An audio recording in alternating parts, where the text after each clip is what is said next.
Today's episode of the Stallside Podcast was brought to you by Rood Riddle Veterinary Pharmacy. Bart, how's it going today? It's going good. I'm having a good day.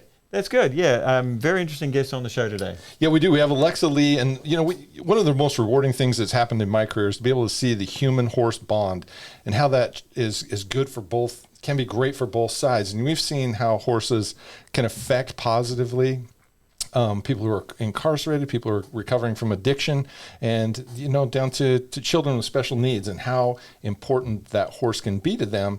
And now we have a case where both horse and person have really helped each other in Alexa Lee and Satins Angel. Yeah, it's a classic example of you get out what you put in. And this horse had a race career, and the horse then actually fell on a little bit of hard times, passed through a few hands where maybe the treatment of that horse wasn't maybe as good as it could have been. And then Alexa found this diamond in the rough. And she spent a lot of time with the horse. She gave a lot of herself to this horse. And now she has a horse that is really actually doing very well and is actually the envy of a lot of people with its show career, is actually being very successful. Yeah, and I think we'll see from Alexa's story how much time and dedication she has given to this horse and how rewarding it's been for both of them. And that's really important because this thing did not happen overnight. I mean, we're going to actually hear about how much patience and how much effort was actually involved in doing this. Yep. And it's just heartening to see a horse have a second career. I mean, because I'm still struggling with my first. No, not so much. You're my go-to. What are you talking about? Well, you're in a lot of trouble if I'm your go-to. I says maybe podcasting's my second career. Ooh, no, stick with being a veterinarian. Podcasting's fun. It's a little bit like I'm not going to be a pro golfer, but I like to do it. I like the podcast. Well, on that vote of confidence, we will actually invite the audience in. So on Stallside this week, we're going to talk to Alexa Lee about her journey finding a diamond in the rough and a great comeback story with the horse that she found.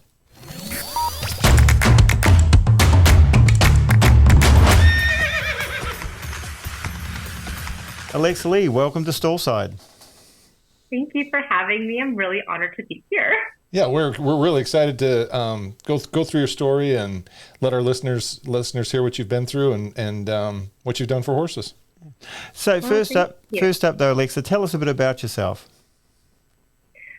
Well, I am actually from Columbus, Ohio. I'm turning 30 this year.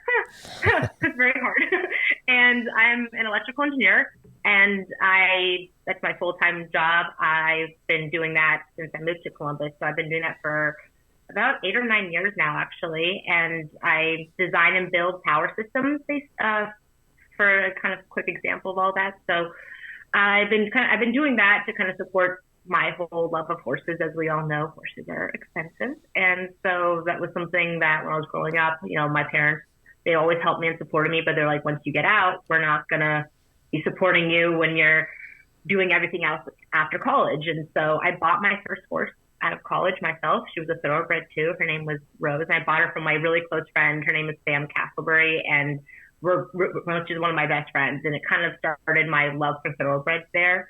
I loved the speed. I loved the agility, the determination. I mean, this horse was game for anything. So that was really nice to kind of start off with. But I did it all myself, and I loved it, and taught me a lot of responsibility and a lot of humbleness too when it comes to that specific breed. Yeah, right. Yeah, horses can certainly humble us. Yes, they can. They can. Oh, yeah. But you've got a great comeback story to tell us about today. I do, actually. She's actually about my horse, Satin. Her name is Satins Angel. Sometimes they say Satan, but it's an I, not an A. I sometimes have to yell at the judge. I'm like, it's Satin. Sorry, guys. But her race name was Queen Satin, and she was a phenomenal racer. I actually had some of her videos, and she is like in the front, and they're like in this Queen Satin. She's going, and she was, she was out by, I think it was 8 furlongs. Is that what it is? She was ahead of the whole group, and she won, and she was first the entire way. And I'm like, this horse has the biggest heart. She tries so hard. She loves to win and do well. And she ended up becoming a bleeder, though, and they were really good about it. They kind of ended her career. They tried to find her another home, and they ended up finding her another home. But in a 6-month period, I guess those people sold her to someone else, and she ended up, from those people, at a slaughterhouse. A woman ended up picking her out, but it wasn't the best home either, as that woman was very abusive to her too. And I ended up meeting Satin through that woman because I was trying to find a boarding facility for my other horse I had, Rose, that I got from my friend, and I found that place. And I met Satin that way. And I did see the woman go in her stall at times with a whip. She would beat her. She one time ran her so hard. I remember this so well. She was dripping in sweat, and she hands me the lead rope, and she goes, "You might want to walk her. She's going to colic." And I was like, I love this horse. I need to get her out of here. I rode her twice, did no PPE at all. I fell in love with her tribe because she was so head shy. They had broken the bone in between her eyes right here when they beat her so much, and it never healed. And she was so head shy, but she kept trying and trying to like let me pet her and be like, okay, this is all right. And now she rubs herself all over me, and I'm like, get off of me. But I rode her twice, no PPE, not the best conformation either. She's over at the knee. And I can't even describe it. I was sitting there, and I remember this. I'm like, do I need another horse?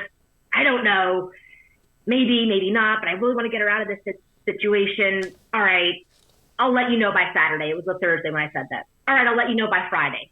I'm like, give me the contract. I'll just get her. And I ended up buying her. And when I tried to leave there, I remember this specifically because it was the worst night ever. There were so many people out there too. It was around 7 o'clock, 8 o'clock. I was trying to load her up, and she spooked at something. And the woman had the gate open, which she wasn't supposed to, and like let my horse loose. And she and my other horse ran from the road to the highway at 8 o'clock at night. All of us are out there looking for her. We're trying to catch her. We have like big lights out there trying to find the horses. They're running all over the property, all over. I mean, it was like over miles they were running. We couldn't catch them. They were terrified. She's sitting in the barn laughing. We finally build a bonfire, and they come over, and we catch them. And I was just like, I need to get you out of here. You have been beaten. You've been abused. We need to leave. And we got out of there and ended up having a couple other places that weren't the best for them. They weren't sure how to handle a thoroughbred. One of them just locked her in a stall and was like, you have to take her out because she's too high maintenance. I was like, I'm finding another barn. And then we kind of went back and forth with a few people and ended up, building though, as we went along. We learned a lot about her maintenance that she needs, injections and care and ulcers at times, she's very, very high strung at times, very anxious, but we learned to love each other. We worked with each other. We went from literally jumping a meter to the meter 10s, and she was horse of the year. She was Ohio Hunter Jumper Association champion. She started having articles written about her then.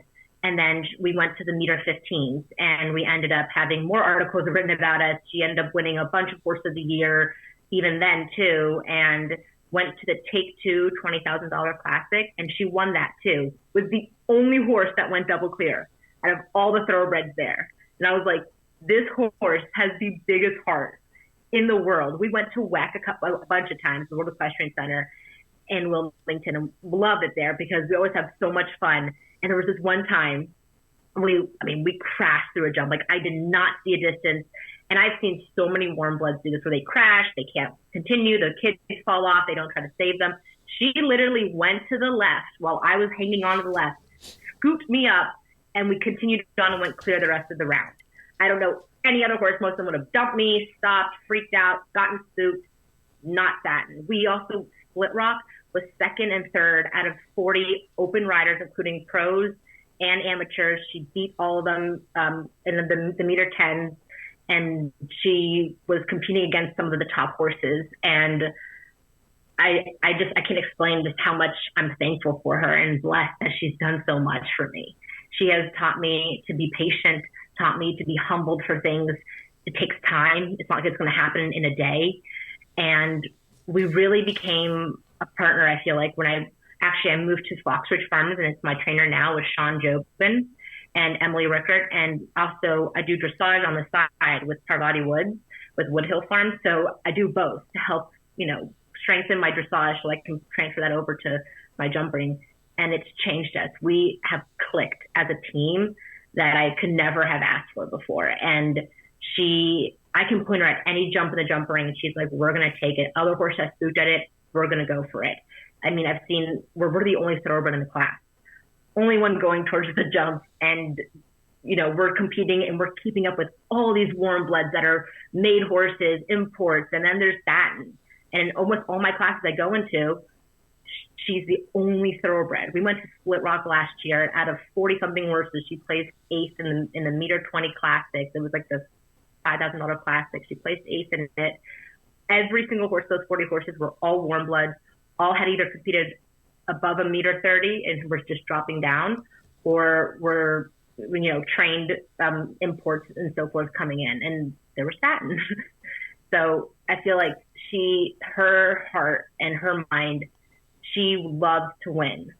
She went to the TIP championship. She's always won a championship there. We were reserve champion or champion every year. We won the $5,000 classic too there. And I have a ribbon full of like an entire room dedicated to her. And I'm like, no one touch anything. This is Satin's room. So how long have you owned her now? Because that's quite a story. There's a lot of ribbons there. There's a lot. I've owned her since 2017, early 2017, and it never really started clicking till recently. And I feel like people don't understand that breed. My trainer Sean Jobin, the best thing he ever said to me is, let her be a thoroughbred. Let her go. Stop trying to control things and hold on to her and try to mess with her. Let her move forward. Let her just be a thoroughbred. You can't leave these thoroughbreds. They like to move forward. Not all of them. There's obviously hunters that are great with that, adventures, some trail riding horses, but her to the jumpers in my situation, he's like, just let her be. Let her go forward. That's what she enjoys the best, and she jumps better that way. She performs better. She enjoys her life a lot more. I mean, I never in my wildest dreams would I thought I was going to be doing a meter 30 on her. I'm like, she's probably done by a meter 10, because I had it in my head too. Oh, it's a thoroughbred. They can't go higher. But she's taught me so much more about it, so much more about the breed, the heart that she has. I was telling earlier to a couple people that this horse, I feel like she has Secretariat's big heart, but for jumping. It is amazing. And they have even said this horse would only do this for you. When you have that bond with a thoroughbred, feel like they will do anything for you, no matter what it is. They will try. Yeah. So tell us a little bit how did you go from, being the horse that was very scared, that was, had a less than desirable background, to, what you've got now? Just what were the little steps along the way that got you there? There was a lot of patience, there were tears. There were a lot of tears. There were sometimes I try to give up. Oh my gosh, I remember that so much. But I saw the heart in her, and I took my time with her. I let her realize that I was there, and I didn't react. If she spooked at something, I'm not one that's like, oh no, what's that too? I will literally stand there and be like, it's fine. And she would feed off of my confidence, my calmness with it. There's times that she would rear. I remember recently, she was very spicy one time at WEC, and she reared straight up in the air. I just stood there. Absolutely not. Didn't even react, didn't yell at her. I was like, no. And she was like, oh, okay. And she just kept walking. That was it. And I think it just, over time, she started feeding off of my energy, feeding off of the confidence. I wasn't rushing her to do anything. I wasn't trying to overface her. And if I did, and I was like, all right, you're not ready for this, let's take a step back and get more solid with what we are before. And that's what I did with her, is I wanted to become solid in what we were doing before we went to anything else, so she could be confident in herself and me, that I'm doing the right thing by her, and just spending time with them, getting to know who she is. My vets are Woodland Run, and so Dr. Beinlich and I actually, funniest thing, no one can flex this horse in her back leg. She tries to kick them. I've had vets after vets, she will try to nail them. And so he's flexing her one time just to do an overall evaluation, and she keeps trying to kick him. I'm like, let me just go ahead. I know what I'm doing. I usually have to flex her. I literally go up and I pick up her leg.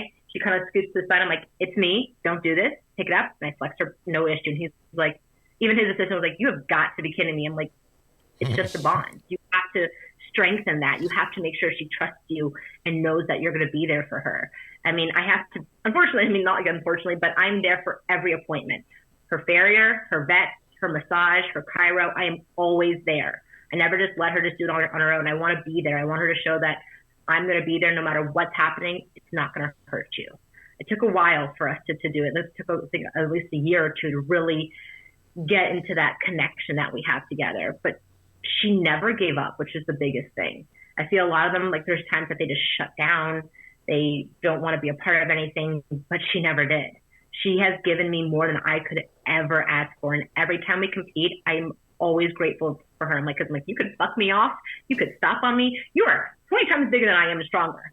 But she doesn't. I have put her in positions where I'm like, this is a terrible jump where we're going to be taking off, and she still tries.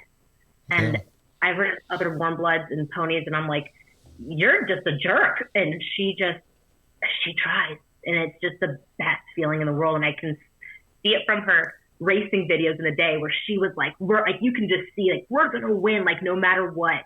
Like, she wanted to win. She wanted to do well. And I can see it translating over into the jumping ring where she's like, we're going to do this. Like, determination, always in the zone, and just ready to win and do well. And she's hard on herself too, actually. If we like have a rail, she's like, nope, next time we're going to jump even higher. And I'm like, hold up here. Who made this decision? I'm still on you. So you talked you mentioned the changes that happened in you by being able to watch this. Can you tell us a little bit about that and what the horse human connection means to you and what you've seen it do for other people, and maybe touch on what you do with some of the ponies as well? Yeah. So I guess the change it's had in me is I've learned to be a lot more patient. I used to be the most impatient person where I'm like, I wanted things to get done super quickly. But she's taught me so much about patience. Like, it can't just happen overnight. It takes time. And I don't use gadgets. Not that it's a bad thing. If you're using them, great. I just felt like I had more of a connection and understanding using just proper dressage work, which I've learned with Parvati, and being able to actually connect with her. I've used, understanding nutrition better because she has a metabolism that every woman wants in the world, where she's just almost, just like, she metabolizes like crazy. And I'm sitting there like, this is insane. I mean, she trying to find the right, different supplements that she needs, what she needs for like her stomach and omeprazole. I learned so much about ulcers. I'm like, wow, I have them too. So we're sharing them omeprazole. So this is great. So I've learned of everything. I feel like I've just grown as a person and understanding as a horsewoman too, not just riding wise, but on the ground, understanding the horse's body parts, how they work, how they where she's hurting, different kinds of injections, why we use them. We use a lot of Provet for our injections, which I feel has actually done a lot more good for her and is great actually for her injections.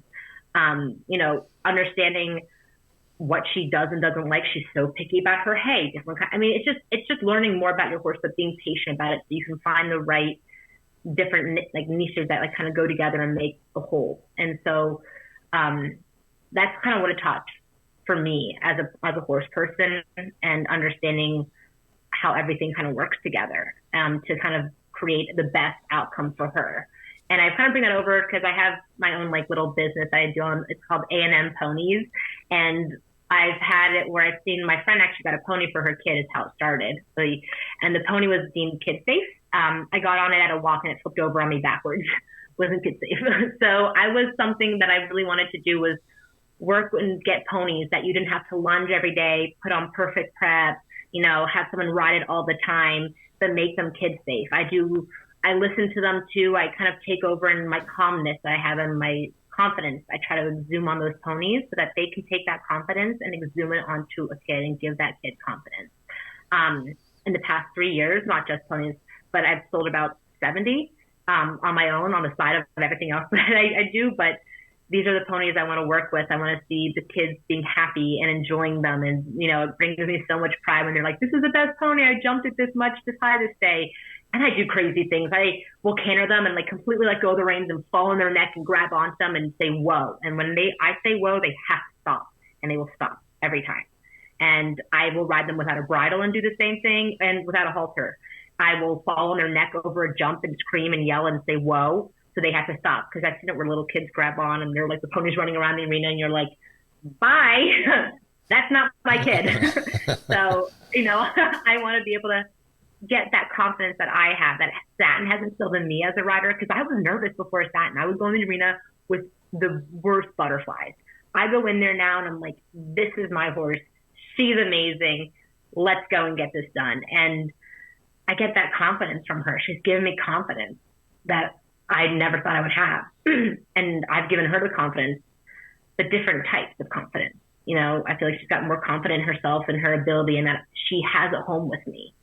And she's given me the confidence that I am being a good person and a good owner and a rider, and I'm learning from it. I never think I can stop learning, and I always want to learn so much more. I ask questions where questions are needed, obviously, and want to just become better at riding and understanding the groundwork too, the proper nutrition, the proper stamina, upkeep of horses as well. So a lot of that I get to transfer over onto my ponies, and it's amazing when I get to see the outcome. And I get to be hurt before the kids do. So if that's fine, then yeah, let me get hurt before them. And that way I can work on those things that maybe the ponies are nervous about something or they're skittish, and I get to take my time and getting them the confidence that they're going to be okay. And I think a big thing that I would love for people to understand is that horses will feed off of your reaction. So if you're scared about something, like if the horse freaks out about something and you're like, oh, no, they're going to freak out more. The less I feel like you react to them and kind of show them a more stable, confident understanding on the ground, the more they're going to feed off of that and say, okay, it's not so bad. We don't have to react to it. And that's something that, I was able to work with Satin on because it took time. And that's the biggest thing is time. Yeah, and that's interesting that you say that, because you've talked a lot about the positive things that each of you brought to your relationship. Sounds like there was a lot of negatives in this horse's background. So were there any specific things that you did that you felt helped overcome some of those negatives and restore the horse's trust? Because a lot of people are going to be listening to this sort of thinking, wow, I'm having this problem to my horse. How do I get past this negative thing that this horse has learned? What wisdom can you sort of share to sort of say, hey, this is something that worked for me with this horse? Because the horse just wasn't like raw material. You're actually starting from a negative place in a lot of respects. It wasn't like you were starting from zero. So how did you get from negative to zero so you could actually get the fruits of the positives that you brought? Yeah, so again, with the whole confidence, I took my time. I would always go up very slowly, petting her face. I would start with more of her neck and move up slowly to her cheek, to her forelock and everything, and working down to her nose and just petting and giving treats at the same time, showing them that it was a positive reaction to it, realizing that if what I'm doing around her is always going to be me doing it. I'm going to be putting her best interest as my best interest. I took my time. I would spend time in her stalls at time, just sitting there and just talking with her. I would massage her on my own. I mean, not that I'm no great massage therapist or anything, but I would just kind of rub my hands over her body, understanding, what I was doing with her, letting her realize that, we're a team and I'm here to help her, not make it worse for her.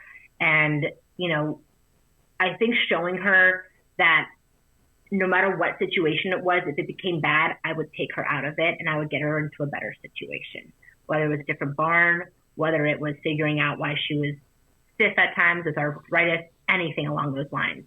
I spent time with her over and over again, just being there. You have to be in their presence. You have to pet them. You have to gain their confidence. You have to talk with them. I do everything myself too. I groom, I tack up, I do everything. I don't want someone else to be doing that with her, because I feel like the bond's not there. The trust isn't there. When I have someone else, if I had someone else doing the work for me, I want her to be able to trust me only. We'll spend time just grooming each other, hanging out. I would go in her stall and just, spend time with her. I'd buy her so many treats, good Lord. And she only likes certain treats too, because nothing in life is easy. So I would only get her those certain treats, and then she'd change her mind and we get the other treats now. But I would do it for her. I'm like, you know what? I would do anything for you to make sure that you always felt that you were confident, safe, and happy with me. And I would take note of it. I would watch her. I would watch how she would react if she was nervous about something, like lifting up her back legs at flexing at first. Hated anyone doing it. I worked with her. I would just pet her. I would lift it. I would put it down. I would lift it. I would put it down, and lift it a little bit longer and then put it down and give her a treat, make it so that she realizes that what I'm doing is nothing bad. I'm there to be there for her and support her. And I feel like I'm all about the treats. I love giving my horses treats, but I make sure that they're not mouthy. I'm like, no, we don't nibble. But, I make sure that they understand that what they're doing, there's to be a positive, reaction from it. You're not just doing it and pats and the good girl. And when your horse is doing something great, I sometimes overreact, make it a big deal. When you're training your dog to not pee in the house, really, Good times. Got a puppy for COVID. Never again. So I was like, oh, great choices. So doing that like overreaction, like good girl, it's a great job, or good boy, anything, like they really do, they listen. They really do. And, I understand that sometimes thoroughbreds are more sensitive in that, but they really do listen, and they do hear the positive in your voice and the aspects. And basically it's just being patient about it. Don't just, if your horse is spooky about throwing a pad on them, a saddle pad, be patient. Let them smell the saddle pad, let it rub it down their body, maybe stand off to the side and kind of flap it around and show that it doesn't bother you. And then put it on them and show them like the patience that you have. Take a little bit more extra steps to get to that goal rather than skipping a bunch of steps to try to get that goal. And that's what I did with Satin, is I just took a lot of extra time, whether it was the smallest little steps in the world to kind of get to where we are, whether it was just sitting there and just looking at her face and just putting a finger down or something, because she used to throw her head up in the air. Her eyes were white, and I was like, oh boy, we'll see how this goes. And now, she rubs her head over everyone. I feel it in my back at times. And I'm like, oh, that was from Satin. She pushed me over good. But yeah, well, that's great. I feel it.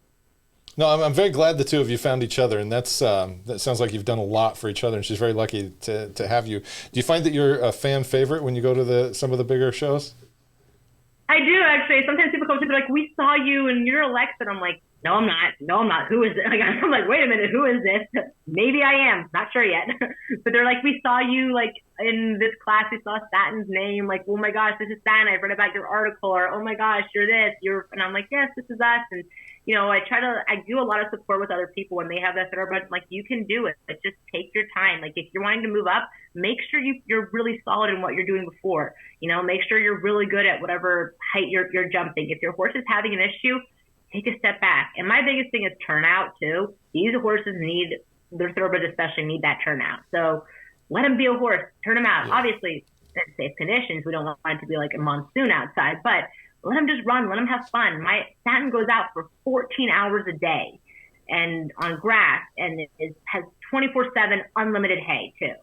It's, I've done a lot of research about those ulcers and everything, keeping up with it, making sure that there's something always in their digestive system. So if you can make your horse happy, it relays back onto the performance too. They feel better when they perform. They're happier. They're like, this person's taking care of me.